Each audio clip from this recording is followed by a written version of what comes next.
Okay, I'm back with another video, another short one hopefully. If you recall in the previous two videos, the first one I walked through the steps of creating an issue. We carried on with number two and discussed how to assign the issue through the workflow. And on this one, we're going to be talking about how to initiate an email from within the TestTrack client. Now, in most cases, when you find an issue, you're going to send an email anyway.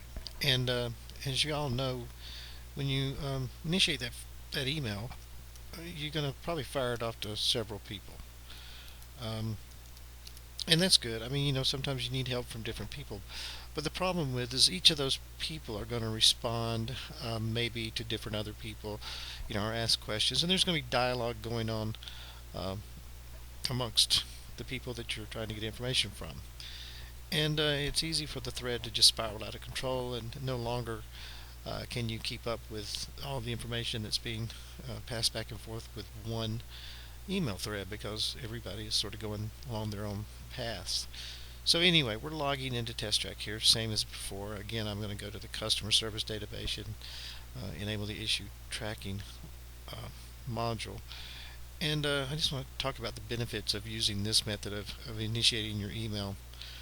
I'm going to go back to the same issue that we created earlier, just so we stay on track with it. And so you've gone through the process of creating the issue and assigning the issue, and that's triggered an event which caused an email to get sent out to the person that it was assigned to, in this case me. Now, I may just want to send an email to you to ask a question. I can certainly send it through Outlook or something like that, but it's not really captured. I mean, I asked the question, you answered, and it goes into yet another email thread. So we're going to do the email path from within, start the email chain from within TestTrack here. So at the very top here, you'll see an email icon, and I'm going to say send email. And in some cases, I may just say send to found by user, meaning, for example, if Jim had created this issue and assigned it to me, then I may just want to respond directly to Jim and say send to found by users. But more often than not, I may send the email to several people as well. Maybe Bob needs to know about this. So I'm going to just say send email in general. And first thing you're going to notice is I just get a blank slate here. It's important to choose the right template here too. So I'm just going to go in here and respond to the defect assignment using the well, let me rephrase it. I'm going to respond to the defect being added. You notice when I choose the template here, it fills in some sort of critical information here, and depending on which template I choose, that will dictate the information that gets put in the box here.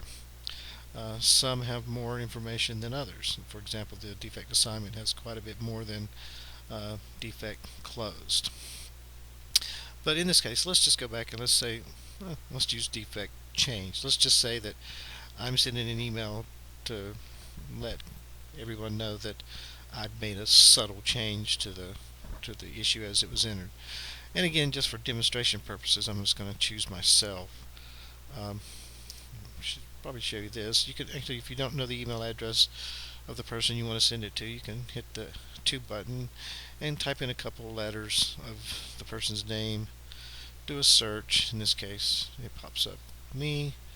I add myself to the list, and you can continually go down the list and add additional people here, and in the end just say select.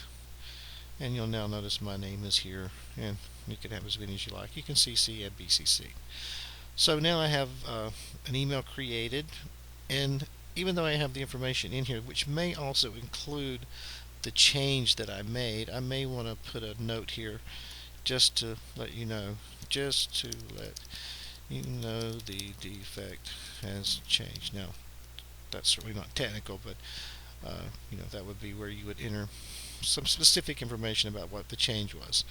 And you'll also notice down here at the bottom it shows that it's tracked. That means that email is going to be tracked by the TestTrack application.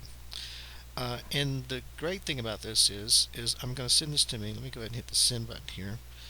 is that when I receive that email in my Outlook account, as you just heard my phone go off, I can go over there, and even though I'm actually in my Outlook account, and you can see this is where it was assigned, automatically sent to me by TestTrack before where it was assigned, and this is where I just made the change.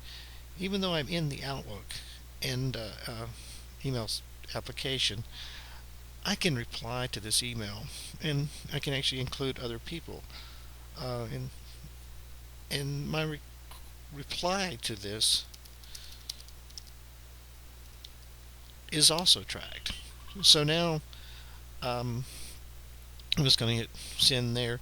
Now this is actually now going to go to whoever I decide I wanted to send the information to, as well as into the TestTrack database. So now I'm starting to gather and sort of organize all the various emails that might be part of solving this issue.